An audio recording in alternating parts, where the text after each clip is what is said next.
I get a lot of joy from impact. I get a lot of joy from the work I do because I see how the community and how the things that I teach them, when they're put into action, create results and impact. And so just seeing their growth, like they're doing the hard work. I may be helping them along and giving them some shortcuts or strategies, but they're the ones doing the hard work. And so it is incredibly rewarding to me as a human to be able to watch their growth. And then too, for the business, when they go out and tell their friends of like, I learned this from Katie, I learned this from Proof to Product, I learned this from my community members at Proof to Product. That's really rewarding for me on many levels. Hey everyone, it's Haley from Team Teachable. On this episode of Everything is Teachable, you'll get an inside look into Katie's background as a product expert and listen to her expertise on community building, staying organized as a business owner, collaborating with others, and more.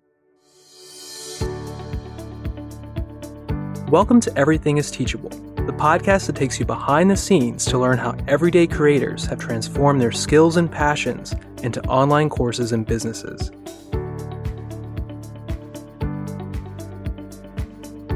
Katie Hunt is the founder of Proof to Product, formerly known as Tradeshow Bootcamp, a business strategist and mentor to product-based entrepreneurs.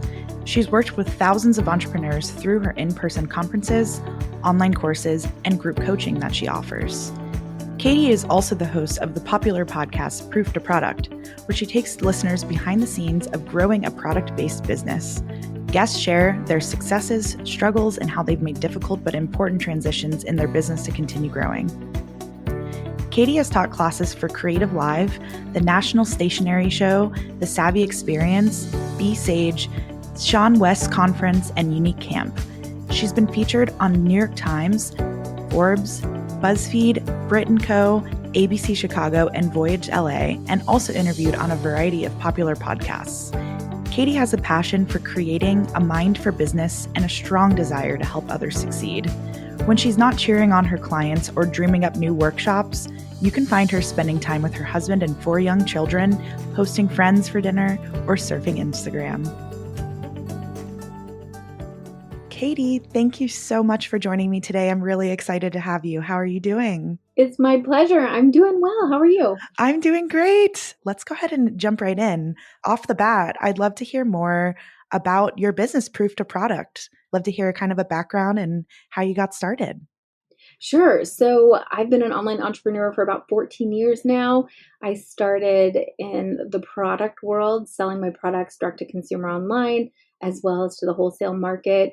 And after doing that for about 4 years, I looked around my industry, and it's a very creative industry. It's stationery and gift products made up of a lot of artists and very creative people. And I looked around and I saw that they were struggling with the business side of running their businesses. They thrived in the art. They were incredible, talented artists, but they didn't quite love selling and marketing their products. They didn't want to deal with, the finances and everything else. And that's actually where I thrive. I have 2 MBAs in marketing and finance. I had 10 years in the corporate world. I like the business side of things, and I struggled with the art side of things. And so I looked around and I said, there's a lot that we could do to support one another where, I'm weak, you can support me, and where you might feel weak, I can support you. And so we created this company, Proof to Product, and it became an educational platform for product-based business owners. And, we started back in 2011, before the online education space was what it is today. We started with teleconference calls and then live webinars, but there was no webinar service. It was like GoToWebinar and some other one that were meant really for corporations. We moved into conferences and now more of like a hybrid e-course live coaching program. So I've been around for a while doing this educational stuff, and really we teach people how to get their products on the shelves of stores. So our clients sell to Target and Container Store, J.Crew, Nordstrom, as well as smaller independent boutiques around the world. So we have a lot of different ways they can learn from us based on whatever their needs are. And I feel grateful to do this work every single day. That is incredible. Thank you so much for sharing. And something that I notice about your background is that mentoring creative entrepreneurs is kind of a cornerstone of your background and your philosophy, pretty much. I'd love to know what really drew you into this aspect of mentoring creative entrepreneurs, and how did you get started? Yeah, well, it's like what I said, where at the beginning, it was, let's create a community where we can all support one another. It wasn't me positioning myself as an expert. It was me in the trenches with everyone else figuring it out as I went. And it was really a community experience. And it still is, where, here's what I learned, or here's what I tried, and here's where I failed and why I think it failed, and that kind of camaraderie, it's hard to find. And it's a little more accessible now with different online communities popping up. But at the same time, you don't want to be in a community where it's just people firing off questions. You want people to get to know each other, to build relationships, to feel like it's a trusted, safe space that they can not only ask questions, but they can share their ups and downs as well. And so that is really the cornerstone and the heart of what we do at Proof to Product. We have a very thriving, safe community where everyone feels welcome and there's no dumb questions. And that leads into the mentoring, because as I've grown in my experience of running my own product-based business and then coaching thousands of people on running theirs, I've seen all phases of business, and I've seen what people need at different phases. And so we produce a lot of free content. We have a podcast with over 200 episodes. I do a lot of, microblogging, so to speak, on Instagram and some of our social platforms. We have our blog and everything. So I believe in meeting people where they are and giving them support in what they need. Not everyone can invest in our paper camp program. Not everyone can invest in my higher end coaching program. We want to have things at different levels for people so that they can get the help they need to elevate themselves and reach their goals faster. And so mentorship has been important to me in my career as I've grown, not only in the corporate world, but as an entrepreneur. And I truly believe in turning around and lifting those up that are coming after me as well. I love that so much. And I really, really appreciate the way you make your services so accessible to anyone at wherever they are. They can see themselves in you and your business, you know what I mean? And they can get that help. I think that's really great. Well, thank you. Yeah, it was important to me, particularly in this past year and a half, of reassessing our business model and making sure that we've always had a ton of free content, but then also having different programs at different price points and accessibility with fair payment plans and things like that. So yeah, that's been definitely a priority for me. Yeah, absolutely. I'd actually love to kind of touch on free content for a little bit, because I know over here at Teachable, we've really promoted free content and utilizing that to your advantage as a creator, especially if you're just getting started. So from your perspective, how can free content and distributing free content be beneficial to a creator? I think it can be hugely impactful. There's the old adage that people will only buy from people that they know, like, and trust. And providing free content, whether that's a free course or a free download or podcast or other content that you distribute on a regular, consistent basis, that builds the trust. It builds your level of expertise and shows people what you know. I believe in giving people what they need and knowing that there's still more to give. So I'm not afraid to give away too much free content, because there's still more that they can learn when they join the program. And so I think it's hugely valuable to show what kind of results you can provide, what kind of benefits there are to learning from you. I think the free content too, it shows people your teaching style and what you stand for and who you are as an entrepreneur, or as a business, as a company. And so that also, again, builds that know, like, and trust. So, we've had several free classes that are on demand that we host through Teachable. And those are our opt-ins. We allow people to sign up, and we've got resources available to them on different topics that we know our community is struggling with.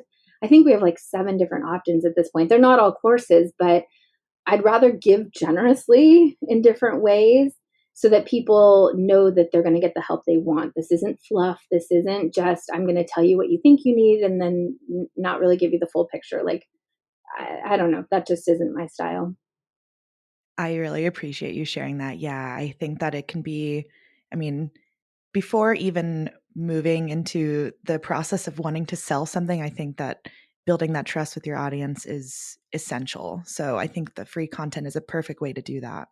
The other thing to think about too, the free content, there's so many people moving into this online business coaching course world right now. Mm-hmm. And there's a lot of different marketing tactics and things that people are going to try to show you. And the best way to show your knowledge, your depth of knowledge, your experiences, and the results you've gotten for other people is to give it away for free, is to show people through different educational programming, here's what I'm going to show you how to do, and get them a quick win or show them what you're capable of. I mean, as a creator, we also have to cut through the noise a little bit and show our expertise and why people should want to work with us too. And free content is one way to do that. Definitely. And earlier on, you had mentioned the power and how important it is to have a strong community behind you. So why would you say it is so important for a creator or a business to have a strong community? Yeah, and I'm coming at this from the viewpoint of being a micro business. We're a very small business. The people we work with are very small businesses. In our community, majority of the people have maybe one or two people or a very small team that they work with. They may be working out of their homes. It can be very isolating when you're the only person making all the decisions for your business, or maybe you have a couple of team members that help, but ultimately the responsibility falls to you as the business owner. Having a community of people who are working towards similar goals, who are navigating the similar types of decisions, and you can have rich conversations with people that get it. I mean, I love my family and my friends, and they're super supportive of me in my business, but they also don't understand what I go through day in and day out as an entrepreneur or as somebody that does mentor and support thousands of people. Just like my product-based business owners, their friends and families may help package product or ship product out, but they don't know what it's like to design a whole product line to sell it. And so to find a community and really find that community that serves the same niche as you, it's priceless. If it's a trusted space that you can lean on for support, where you can support others, the relationships that you build there are just invaluable. If you find those types of relationships in a community that suits you and fits you well, that can amplify your business growth tenfold. Oh, definitely. And what are some ways that you've seen specifically for the proof to product community and ways that they've enriched your business? Enrich my business or their businesses? Honestly, both. Why not? Well, I mean, enriching their businesses, there have been a lot of our community members who have collaborated with one another in terms of like somebody's designed products for another person, or someone has shared their manufacturer with another person. And so they were able to increase their product line. In terms of my business, I would say that each and every one of them enrich my business and my life because of just the trusted environment that we have. I think I get a lot of joy from impact. I get a lot of joy from the work I do because I see how the community and how the things that I teach them, when they're put into action, create results and impact. And so just seeing their growth, like they're doing the hard work. I may be helping them along and giving them some shortcuts or strategies, but they're the ones doing the hard work. And so it is incredibly rewarding to me as a human to be able to watch their growth. And then too, for the business, when they go out and tell their friends of like, I learned this from Katie, I learned this from Proof to Product, I learned this from my community members at Proof to Product. That's really rewarding for me on many levels too. So I think any community is going to be both beneficial to the members of that community as well as the leaders of that community. Absolutely. If done right. If done yes, right. definitely. Yeah, for sure. I've also been in communities that are too large or not moderated and that kind of stuff too. So I think it's important to create that safe space and manage boundaries and support people. Oh, definitely. We have in previous episodes, we've talked about the very, very enormous importance of setting boundaries. So if there's anything that you'd like to touch on with setting boundaries, I would love to hear it. I think it's so important for business owners to know. No, thank you for bringing this up. This has been coming up quite a bit in my community where I think the past year and a half of being in this pandemic and having to adjust in our businesses, it's caused a little bit of doubt and a little bit of maybe insecurity is the right word in a Mm, lot of business owners that I know. And what I mean by that is they're not feeling confident enough to hold their boundaries or to say no to projects that aren't a good fit for them.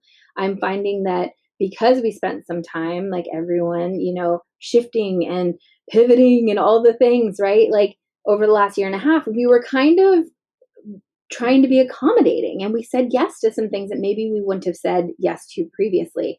And so now I feel like we're at this recalibration point with boundaries where I'm having to remind a lot of my clients it is okay to say no to this. It is okay to tell them, I would love to work on this project, but I'm not available for 2 months. So we can revisit this in 2 months and I'm happy to work on it then or provide you a quote at that point. I'm having to remind people it's okay to raise your prices and you don't owe anyone an explanation. It's okay to yes. make the best decisions for your business without having to check in with anyone or get approval or permission. And so that's more of a larger scale of what I'm seeing across entrepreneurs, but that also dials into like our personal boundaries, our perhaps our family boundaries, our coworker boundaries, our team member boundaries, all the things. So I do think humans as a whole right now are kind of in a recalibration phase right now of like reestablishing boundaries and what we're willing to say yes to, what we're willing to also confidently pass on. Yes. Oh, that was a perfect segue. I really am glad that we were able to touch on that. I think that it is so important for business owners, especially if you are doing the vast majority of your business online. It's really easy for those lines to be blurred. Very Oh, yeah. easy. Oh, yeah. And two, reminding ourselves that other people's expectations aren't necessarily what we need to abide by. We don't have to respond right away if somebody sends us an email. Like we can take our time and we set the rules and we need to remind ourselves of that every now and then. Definitely. So, when I was doing some more research about you and proof to product and just learning all the amazing things that you've done, I noticed that one of your really big strengths that you listed was brainstorming. And I think that is such a lost art. I think that I love brainstorming, and it's one thing that I have missed quite a lot of working in office with my amazing coworkers. But I kind of would love to talk about that. And Yeah. it's such an essential first step to kind of get the ball rolling. What are some tips that you have used in the past to execute like a really valuable brainstorming session? Yeah, I am a huge fan of those oversized sticky notes that go on the walls. And when I do mastermind retreats or when I attend brainstorm sessions with my team, those are the first thing to come out. And I think it's important, maybe it's my learning style, but writing things down as I'm thinking them, just kind of getting a little analog with it, right? Whether it's in a notebook or on the wall on these stickies, stepping away from the computer and just letting my mind wander of like, what are my different ideas? I think so much right now in our online business world, we're inundated with here's how you, and I'm doing air quotes for those listening, here's how you have to do these things, right? Like there's rules of marketing and there's rules of sales strategies and stuff like that. And yes, I think those things are helpful. But if we get too caught up in just following a roadmap that somebody else has created because that's what worked for them, it may not necessarily work for us. It might, but it might not. And so getting to this whole brainstorm of like, I can create this program, I can create this product any way I want. I can develop our own unique sales strategy. And yes, I can leverage the ideas of what I've done in the past or what I've seen other people do. But ultimately, what is going to work best for my customers and for my business? And so, like I said, getting out those oversized stickies and just like brain dumping. I mean, I think for where I'm at right now in my current situation, I've got 4 kids at home. My husband's still working at home. Like I sometimes just need space to be able to get things out of my head so that I can clearly think straight and make educated decisions. And so the part of the brainstorm for me that's most important is really getting all the different ideas and visions that I have for my business and my clients and everything onto paper somewhere else.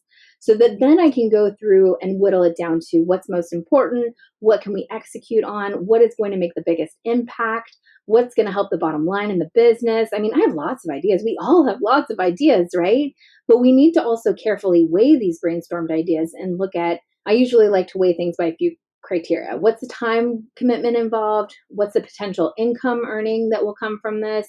what is my excitement level for it? I call that my heart. What's the heart for it? And then the impact. Love What kind of that. impact will this make? And so every new idea that I have, I weigh it by those 4 criteria. And that helps us decide whether or not we move forward with it. And sometimes it's a yes, let's do it now. Sometimes it's a not right now, we'll do it later. And sometimes it's a, that's a cool idea, but I don't think that's going to work. And it's okay to pass on it.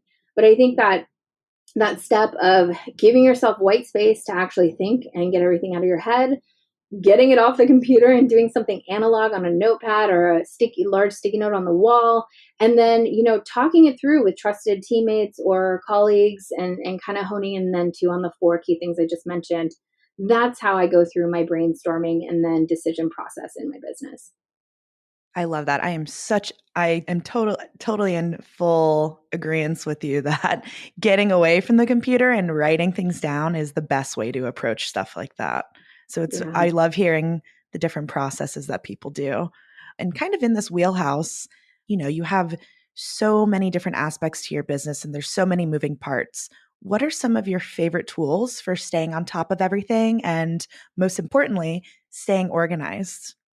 Yeah, it's funny. I feel like I used to be much more organized, and lately I'm feeling a little more scattered, which I'm hoping we get back to better routines soon. But my team and I use Asana for project management. We use Slack for internal communication. We also use Voxer, which is a walkie-talkie app for voice memos. And I think there might be actually a Slack integration now that allows voice memos too. But I also use Voxer with my clients too when I'm coaching. So those, and then of course my Google Calendar. If it's not on my calendar, it doesn't exist, is my joke. So I would say those 4 pieces of technology are kind of the things that I lean on to keep myself and my team organized and to keep, everything moving forward smoothly.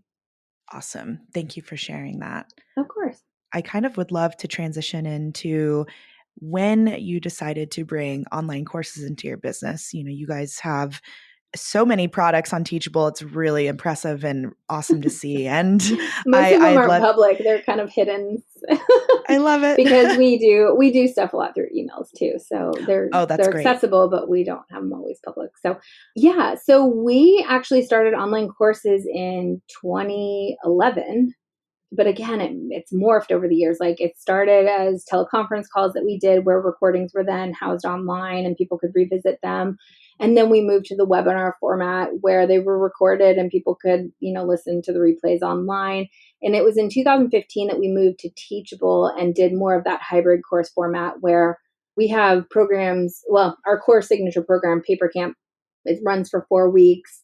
We drip out new content every Monday. We have a new module that's released. And then every Wednesday or Thursday, middle of the week, we do a live group call where people can submit follow-up questions based on that week's content.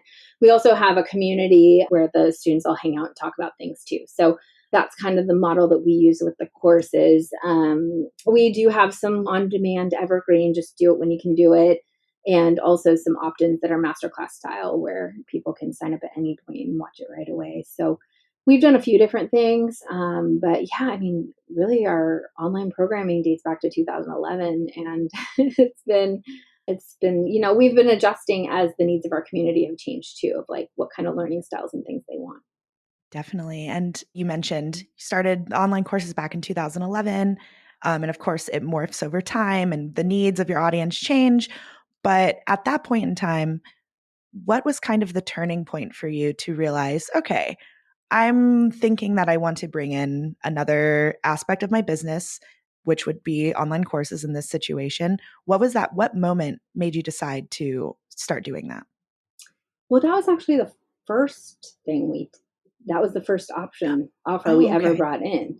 Well, it started as the conference calls, but then we moved that to up the chain. But it was always meant to be a virtual program. And what we did layer in was conferences. We layered in-person aspects because people wanted more touch points. So we've been doing virtual stuff since the beginning. That's always been a core piece of it. We knew that there were people that couldn't travel or didn't have the budget to travel or had personal obligations that kept them from traveling. And so we wanted to, again, going back to that accessibility piece that we talked about, we wanted to have a way for people to learn with their peers in kind of a specific container where they could connect with one another. They could get the educational programming they needed and start implementing right away. So online education has always been a part of our business model. The format's changed slightly over the years, but really it's been a core piece. And how are some of the ways that you have adapted with the ever-changing landscape of online education? What are some of the ways that you've had to adapt and kind of shift maybe the curriculum or the way you approach engaging with your students and clients and all of that as it relates to your courses? Well, we started the more like course format in 2015, where it was like, I think technology has led to changes because there was new, more innovative technology that allowed it to be a better customer experience for Right. our clients. And so there's been different points along the way where we were able to enhance the experience by adding different things, elements like visuals through a webinar versus phone calls, right? And then also having the ability to use a course platform like Teachable and drip stuff out in a time, in a way that wasn't us just pushing it out to them or sending things through email or whatever. That wasn't, the best user experience. We also launched a membership last year. And so that is a separate container that allows us to have different types of needs met. We have, and two with the course actually. So I guess this goes hand in hand. We have video, we have audio files, we have transcripts available. We even use a tool called Searchy that allows people to search within the video by keywords. So if they want to jump to a specific topic in our course materials, they can search it and find it and go straight there. So again, we're building constantly on what we've already done. And we're also actively listening to our audience to hear what their needs are. We ask about their learning methods and their learning style. We ask if they want intensive programs that are shorter but longer days, or if they want something that's spread out so they have time to implement. Obviously, we're not going to please everyone with one solution, but we are actively listening and taking their feedback into consideration as we're refining or building out new programs. That's awesome. I love to hear that. And what are some of your favorite and most tried and true ways of really getting deep with your audience and figuring out what exactly they want? It's truly getting to know them and building that Mm-hmm. relationship. Our community has grown substantially, but I still feel like I know most of them by name or their business name. And it's obviously getting harder as we start to grow in terms of our consumer base, but it's important for them to know that I know who they are and that we're following along with what they're doing and that we see what they're working on and we're cheering them on and sharing their social posts or, it's the relationship. It's actively listening, providing responses to what they're asking for, not just, a lot of people do surveys, right? They do surveys of their customers, but then they don't ever take action on the information people have provided. And so it's not only listening and asking the questions, but it's also taking action on what they've asked for and then just building those relationships like I talked about. It's critical. Definitely. And I heard you mention earlier you do offer coaching as well. And I'd love to Yeah. kind of dive into that more. How did you get started with coaching and kind of how do you have it structured? Yeah, it's changed over the years. When I very first started, I did offer one-on-one coaching and it was just by the hour kind of as people needed. And I started to get too busy and too many requests. And so that's when I then started doing packages or like raising the rates. Like it's definitely morphed over the years. Right now, I have a mastermind group. So it's a higher level group of people that I've been working with for years, essentially. Most of them came through our paper camp course, and then I've been working with them for several years. And it's a hybrid of one on one coaching as well as group dynamics. So it's a smaller group. Like our courses can be, we do cap our courses. So they're smaller than some other online entrepreneurs. We usually try to cap it at between like 50 ish. But my mastermind is like groups of 6. And so they really get to know each other. They get to know each other's businesses. So I've done everything along the coaching spectrum in terms of, 1 hour slots and, 6-month contracts. And I've even done one day intensives. But now my focus on my coaching is really for this mastermind group, because I think that I also found along this journey of coaching that many of the things I was telling people on a one-on-one basis were being asked over and over and over again. And so my thought was get them together in a group where I'm providing my feedback, but they can also learn from each other who are going through similar things. Again, it's similar to what we do on a larger scale with our courses and our membership, but in a more intimate level with higher access to me. So that's how people can work with me one-on-one right now. It's pretty much just in my mastermind at this point. That's awesome. I love that aspect of your customers being able to connect with each other on such a deep level and really getting to know each other. I feel like that's really, really important. And Yeah. they'll have those relationships for years and years, Absolutely. And they have one-on-one access to me as well and each other. So, we do a lot. That's where we do a lot through Voxer, where they can message me privately and say, hey, I'm working on this. What do you think? So it's a really nice hybrid of community support on a smaller scale, as well as one-on-one access to a coach in their industry. Yeah. And I bet that having that really reliable feedback loop is probably it has to be so valuable for them in their business. So that's fantastic. Yeah, I think so. Yeah. I would love to hear from you because I know you are truly the product queen. What tips do you have for fellow creators who really want to expand their reach and who want to get their digital products in front of more people? Yeah. Well, I think it's about, you hear this from a lot of the marketing gurus, but really it's about consistency and having your key messaging. So making it very clear what you teach on and what kind of results you give people, and then consistently showing up and letting people know how they can work with you. Don't be afraid of asking for the sale. Don't be afraid of telling people to go do things like sign up for a list or, sign up for this class. I think there's a lot of concern amongst creators where they build these amazing programs or digital products or physical products even, and then they're afraid to tell anyone about it. They're afraid to Mm, ask for the sale, and that's okay. Not all of us are good at sales. I don't really, I know there's a lot of fear around not wanting to sound salesy or slimy or anything, and you won't. The people that want your products and will benefit from your services, they want to hear from you. They're asking to hear from you. They're signing up for your email list because they want to receive content from you. So let's give the people what they want. Talk about your products, talk about your services, and give people a clear call to action in everything you're putting out.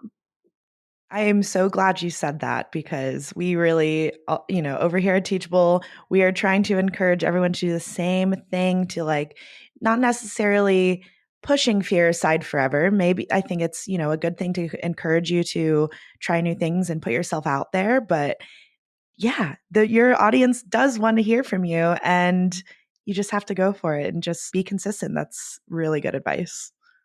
I've been asking everyone this question because I think it's so interesting and I love hearing everyone's different answers. Yeah. But if you were starting your online business today, what would you do in the first month or two? I would hone in 100% on my offer. I would hone in on the results I was trying to get people and the problem that I was trying to solve for people. And in doing that, that will help drive direction of whatever your product is going to be, whether it's a digital product, a physical product, info product, but getting to the heart of who you want to serve, what problems you want to solve for them, and what results you want to get for them.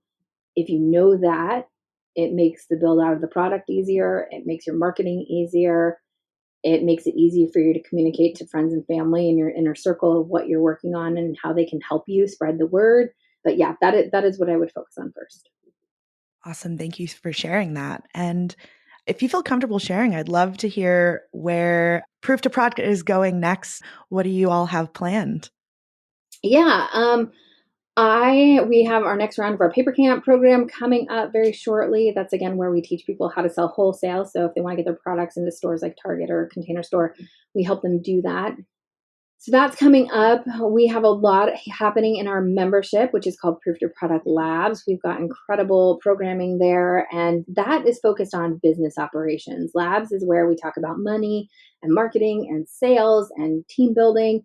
It's not specific to wholesale. We do that in Paper Camp, but it is where we talk about all the other things, the other hats that we wear as entrepreneurs. And we've got a really great group of people in there. So that's what we're working on. And I just took a 3-week vacation with my family where we were completely off the grid and we went camping and saw family and we had a little pop-up trailer that we rode around in. So I am really making an effort personally to slow down and to create white space for me to do those big brainstorming sessions that we talked about and, spend my days in a way that feel good. So I'm not constantly feeling like we're hustling or constantly putting out fires or any of that stuff. So that's what's coming up in my life and in my business. That is so exciting. I'm really happy for you and I cannot wait to see what happens next. And Thank I you. so appreciate you taking that time to not only just kind of disconnect and spend time with your family, like that is super important. And how do you typically fight burnout when you feel it approaching? Oh, yeah. Well, I think a lot of us are suffering from it especially over the past year with the pandemic. You know, for me, I feel immense responsibility to not only take care of myself, but to take care of the people in my world. So my family, my clients, my community. And so I do need to really make time for self-care, and I need to make time to have those moments to recharge. You know, that quiet time is imperative for me to be able to then take great care of myself as well as my family and everybody else. This trip was something we planned a long time ago. It was something that I challenged myself to say, can my team and I get things ready so that I can step out of the business for 3 weeks and not be on email and not be in our community and not be, just can I truly step out of this and let them run it and things will be fine? And it was 100% fine. They did an amazing job.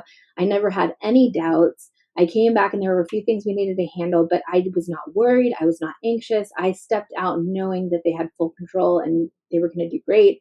And I think part of that was empowering them, setting up systems too and processes so that they can make those decisions while I was gone. But then it was also me with my mindset of saying, this is important.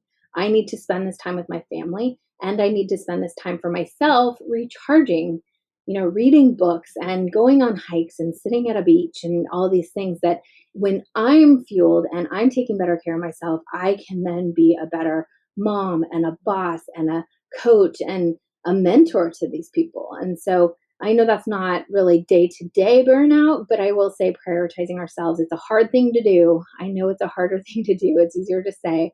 And not everyone needs to do 3 weeks away like I did with my family, but even just a couple hours or a day here or there, like hone in on what really fills you up as a person and gives you that, that chance to breathe.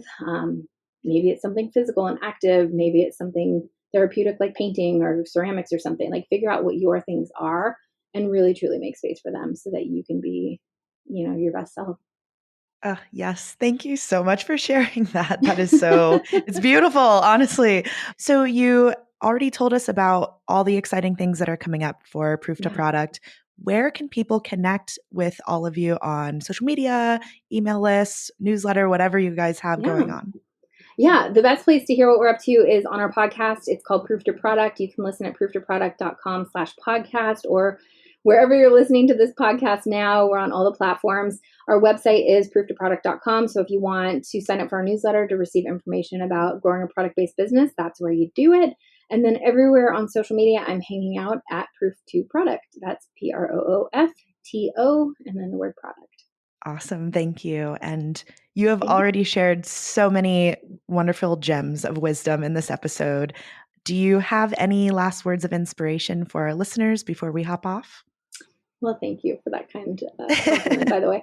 I would just like to remind people, you guys, you set the rules. You set the rules in your life. You set the rules in your business. You have choices. You can say no to things. You can say yes to things. You can decide to change your mind on things. And I think it's hugely important that all of us remember that, not just as an individual, but also as the CEOs or leaders of our businesses. And so, if something's not serving you anymore, it's okay to let it go. If something feels good and you want to give it a try, say yes and try it out. But too often we can get looped into this situation where we feel obligated to do something. And the fact of the matter is you have choices and you set the rules. So just want to remind people of that. That was the perfect end note to that. And Katie, thank you so much for joining me today. This was such an amazing episode, and I am super excited for everyone to hear it. Thank you for having me, Haley. I appreciate it. Thank you. This podcast is produced by Teachable, your go-to platform for course creation. Since 2014, we've helped more than 100,000 creators earn over $1 billion from online courses and coaching products. How do we do it?